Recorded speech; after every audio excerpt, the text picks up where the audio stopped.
మీ దగ్గరికి మళ్ళీ మాట్లాడతాం మీతోటి. మనతోటి యేసరత్నం గారు ఉన్నారు, చంద్రగిరి యేసరత్నం గారు ఉన్నారు, మాజీ డిఐజీ, అదేవిధంగా వైఎస్ఆర్ కాంగ్రెస్ పార్టీ సీనియర్ నాయకులు, ప్రస్తుతం ఎమ్మెల్సీగా ఉన్నారు. యేసరత్నం గారు, గుడ్ ఈవినింగ్ సార్. నమస్కారం అండి. అక్కడ ప్యానెల్లో ఉన్న పెద్దల ఆంజనేయ రెడ్డి గారికి, రజనీ గారికి, అదే విధంగా సీతారామయ్య గారికి, అందరికి కూడా మన వ్యూవర్స్ అందరికి కూడా, ప్రైమ్ వ్యూవర్స్ అందరికి కూడా నా నమస్కారాలు. చెప్పండి బ్రహ్మనాయుడు గారు. మొత్తానికి కూటమి నేతలు రేపు ప్రమాణ స్వీకారం చేయనున్నారు. చంద్రబాబు నాయుడు గారు ముఖ్యమంత్రిగా, పవన్ కళ్యాణ్ గారు ఉప ముఖ్యమంత్రిగా ప్రమాణ స్వీకారం చేయబోతా ఉన్నారు. యేసరత్నం గారు, సో మీ అభిప్రాయం ఏంటి? మీ ఫీలింగ్ ఎలా ఉంది? సో కొత్త ప్రభుత్వానికి మీరందరూ కూడా సహకరిస్తారా? కొత్త ప్రభుత్వానికి వారు పరిపాలించే విధంగా వారికి ఒక అవకాశం ఇస్తారా? అందరికీ కూడా, ఎంతమంది అయితే గెలుపొందారో అందరికీ కూడా నా శుభాకాంక్షలు అండి. ఎందుకంటే పెద్దలు మాట్లాడారు, సీతారామయ్య గారు మాట్లాడారు, రజనీ గారు మాట్లాడారు. No doubt. ఎందుకంటే ఈ రోజున ఎవరైనా సరే, ఏ నాయకులైనా సరే, మరి రేపు పగ్గాలు చేపట్టబోతున్న తరుణంలో అందరికి కూడా మన శుభాకాంక్షలు తెలపాల్సిన రోజు. అయితే నేను మాట్లాడేది కొంచెం అంటే డిఫరెంట్ గా, ఎందుకంటే మీ అందరికీ తెలుసు నా సర్వీసు అతి దగ్గరగా ప్రభుత్వాల్ని, ప్రభుత్వ నాయకుల్ని. మీరు 5 ముఖ్యమంత్రుల దగ్గర ఓఎస్డీగా కూడా పనిచేశారు, పోలీస్ శాఖలో ఉన్నప్పుడు. సెక్యూరిటీ ఆఫీసర్ చేశాను. ఈ సందర్భంగా, ఎందుకంటే అందరు కూడా నా మిత్రులు, అక్కడ ఎవరు తెలియని వాళ్ళు ఎవరు కాదు. సో ఈ సందర్భంలో మనం చర్చించుకోవడం చాలా అవసరం. ఎందుకంటే రాష్ట్రానికి మంచి జరగటానికి మరి ఎవరొచ్చినా కానీ మనం ఆహ్వానించాల్సిందే. ఇందులో మరి ఎవరు గెలుపునైనా కానీ మనం ఆహ్వానించాల్సిందే.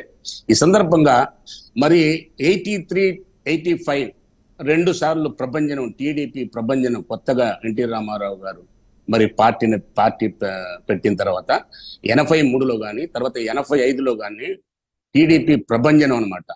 మరి 2 రాష్ట్రాలు ఆ రోజు ఇప్పుడు 2 రాష్ట్రాలు ఆ రోజు కంబైన్డ్ రాష్ట్రంలో చూసినట్టయితే, అప్పటి వరకు మరి భారతదేశంలో ఎదురులేని పార్టీగా ఉన్న కాంగ్రెస్ పార్టీ మరి కుక్కడి వేలతో పీకే పడింది అని అనటానికి ఆ రోజున ఆ విజయం మరి మన భారతదేశం అంతా కూడా కళ్ళకు కట్టినట్టు కనపడిన మాట మరి పెద్దలందరూ కూడా చూసుంటారు. ఎందుకంటే అక్కడ నేను అనుకుంటా మేడం రజనీ గారు ఏమన్నా అప్పట్లో మరి చిన్నగా ఉండొచ్చు, కానీ ఇప్పుడు మేము ప్యానెల్లో ఉన్న మేము ముగ్గురం కూడా వయసు రీత్యా 50+ ఉంటాం కాబట్టి మా అందరికి కూడా ఎన్టీఆర్ ప్రభంజనం తెలుసు.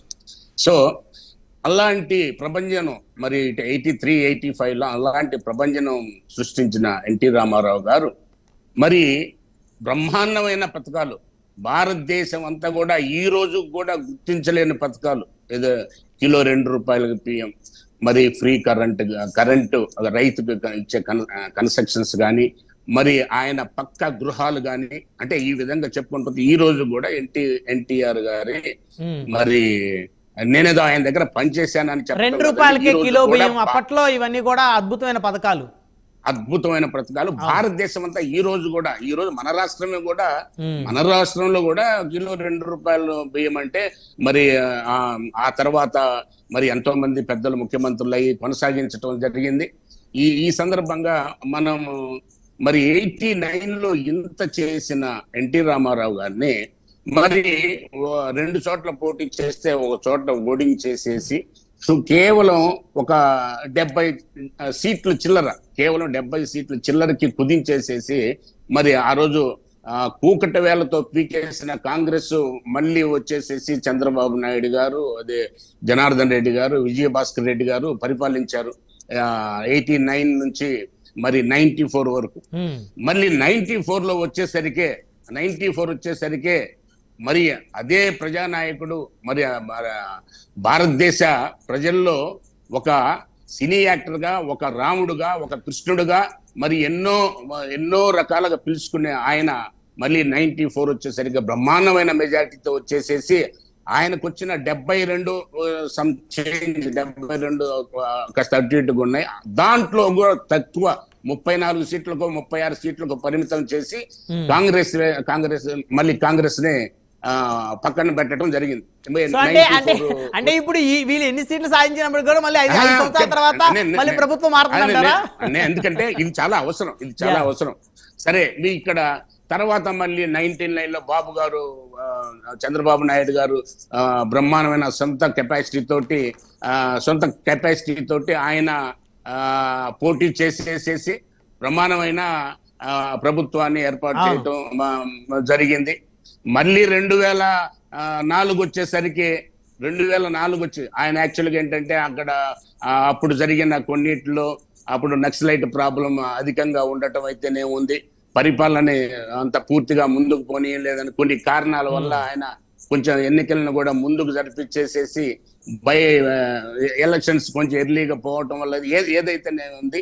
అప్పటి వరకు ఎన్నో ప్రయత్నాలు చేసి ఏదైతే ఇప్పుడు మనం చెప్తున్నామో మన నాయకులందరూ కూడా ఏ నాయకుడు ఇప్పుడు కూర్చున్న వాళ్ళల్లో ఇప్పుడు మనం మాట్లాడుకున్న ముఖ్యమంత్రుల్లో ఆ రోజుల్లో ఎన్టీ రామారావు గారు వయసు సుమారుగా 60 సంవత్సరాల పైబడి పార్టీ 82లో పార్టీ స్థాపించినప్పుడు 60 సంవత్సరాల పైబడి ఉండేసేసి మరి దారిలో పయనిస్తూ, దారిలోనే స్నానం చేస్తూ, దారిలోనే పడుకొని, దారిలోనే గడ్డం చేసుకుంటూ, దారిలోనే ఆయన అంతా కూడా ఆయన మొత్తం 2 నెలలు 3 నెలలు 4 నెలలు 8 నెలలు 9 నెలల్లో ప్రభుత్వం మార్చారంటే మొత్తం బయట గడిపి ఎంత కష్టపడితే మరి 83, 85లో ప్రపంచం సృష్టించారో అదే విధంగా మరి తర్వాత వచ్చిన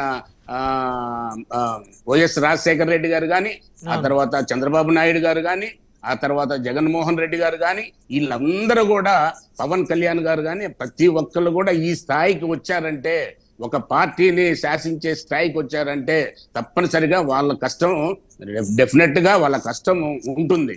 అయితే ఇక్కడ మన ఆంధ్ర రాష్ట్ర ప్రజలను చూసినట్టయితే 94 అగైన్ 99 ఈ రెండు కూడా తెలుగుదేశం పార్టీ ఎన్టీ రామారావు గారి ప్రభంజనం, ఆ తర్వాత చంద్రబాబు నాయుడు గారి మరి అడ్మినిస్ట్రేషన్ అనుకుందాం, ఏదన్నా అనుకుందాం, మళ్ళీ 99లో కూడా పెత్తనం ఇచ్చారు.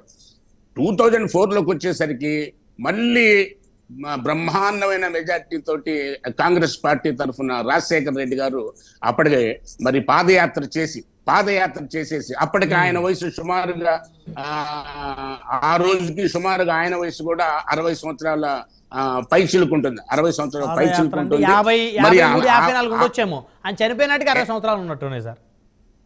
ఆయన చనిపోయే నాటికి 60 సంవత్సరాలు 61. ఏదైనా కానీ ఒక 5 years అటు ఇటుగా పరిపాలన పగ్గాలు చేపట్టాలంటే ఆ వయసులో చాలా చేశారు. అది అందరం కూడా మనం ఎవరు చేసినా, చంద్రబాబు నాయుడు గారు చేసినా, రాజశేఖర రెడ్డి గారు చేసినా, ఎన్టీ రామారావు గారు చేసినా స్వాగతించాల్సిన విషయం. ఆ వయసులో 50+ లో ఆ విధంగా చేశారు. మరి యాక్చువల్గా చెప్పాలంటే పవన్ కళ్యాణ్ గారు కూడా ఎంత బిజీగా ఉన్నప్పటికీ కూడా మరి ఆయన ప్రజల్లోకి వచ్చేసేసి ఆయన చేయాల్సిందంతా చేశారు. ఇంత చేసేసినా కానీ మళ్ళీ 19 ఎలక్షన్స్ లో వచ్చేసరికి మరి 151 సీట్లు ఒక పార్టీకి రావటం, 23 సీట్లు ఒక పార్టీకి రావటం ఏది జరిగింది. ఇదంతా కూడా నేను ఎందుకు చెప్తుంటే ప్రజలు ముఖ్యంగా ఆంధ్రప్రదేశ్, తమిళనాడు ప్రజలు చాలా అంటే ప్రతిసారి కూడా ఒక కొత్తదనాన్ని, ఒక ఇదిని చూస్తా ఉన్నారు. చూసేటప్పుడు అవకాశం ఇస్తా ఉన్నారు. నేను చెప్పిన దాంట్లోనే ఎన్నో సార్లు ఎన్నో పార్టీలు మారుస్తూ అవకాశం ఇచ్చారు. ఇక్కడ ఎవరు కూడా ఊరక కూర్చొని అంటే ఎవరు అధికారానికి ఎవరు శాశ్వతం కాదు. ఫైనల్ గా మీరు చెప్పేది అధికారానికి ఎవరు శాశ్వతం కాదు. ఇచ్చిన 5 సంవత్సరాల సమయాన్ని సద్వినియోగం చేసుకోవాలి, ప్రజలకు మంచి చేయాలి. ప్రజలకు మంచి చేయాలి. ఇది ఫైనల్ గా చెప్పొచ్చేది ఏంటంటే ఈ రోజున ఎవరు చేసినా కానీ మంచి, నో డౌట్ అట్ ఆల్, మంచి ఒక ప్రభుత్వానికి ఒక మంచి పెత్తనం అప్పచెప్పారు. కాబట్టి ఈ రాష్ట్రం మరి ప్రజా సంక్షేమంలో ముందుంది. తర్వాత సామాజిక పరమైన మరి రాజకీయ కోణంలో చూసినట్టయితే గత ప్రభుత్వం సామాజిక పరంగా 100కి మరి 50-60% బడుగు బలహీన వర్గాలు, ఎస్సీ, ఎస్టీ, బీసీ, మైనార్టీలకు కూడా రాజ్యాంగబద్ధంగా పదవుల్లో మరి ఇస్తూ, రాజ్యాంగబద్ధంగా లేని చోట కూడా ఈ ప్రభుత్వం కూడా అలాగనే ఇస్తుందని ఆశిస్తున్నారు. అయితే బ్రహ్మనాయుడు గారు, ఇది చాలా ఇంపార్టెంట్ విషయం. రాజ్యాంగబద్ధంగా వచ్చే పదవులు ఎస్సీ, ఎస్టీలకి వచ్చే పదవులు అది మ్యాండేటరీ. కానీ రాజ్యాంగబద్ధంగా లేని బీసీలకి మరి చట్టసభలో మరి ఎక్కువ శాతం పంపించటం, మరి అటు రాజ్యసభలోకి మరి 5గురిని పంపించి బీసీ ఎస్సీ 5-6గురిని పంపించటం, తర్వాత ఇక్కడ నామినేటెడ్ పదవుల్లో గుర్తు పెట్టుకోవాల్సి నొక్కి చెప్తున్నాను,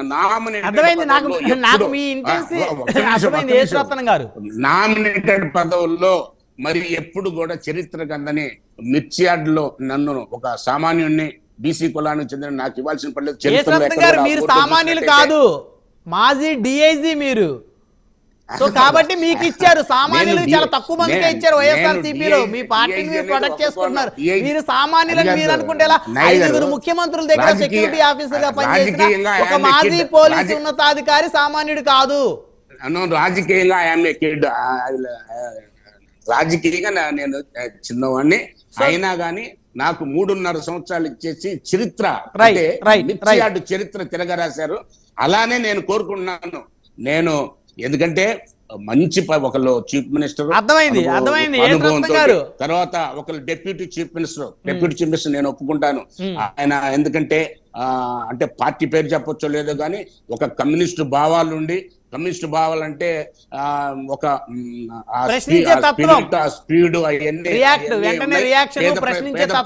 పేద ప్రజలకి ఏదో చేయాలని వస్తున్నారు కాబట్టి వారిద్దరూ ఆంధ్ర రాష్ట్రాన్ని ముందుకు తీసుకెళ్లటానికి మరి వారు కృషి వాళ్ళు చేస్తారని, వారికి వాళ్ళే కాదు మేము కూడా ఎప్పుడు కూడా చట్టపరంగా మా వంతు మేము తప్పనిసరిగా పార్టీని, రాష్ట్రాన్ని, పార్టీలకు అతీతంగా రాష్ట్రాన్ని ముందుకు తీసుకెళ్ళడానికి మేమంతా కూడా ఇస్తాము.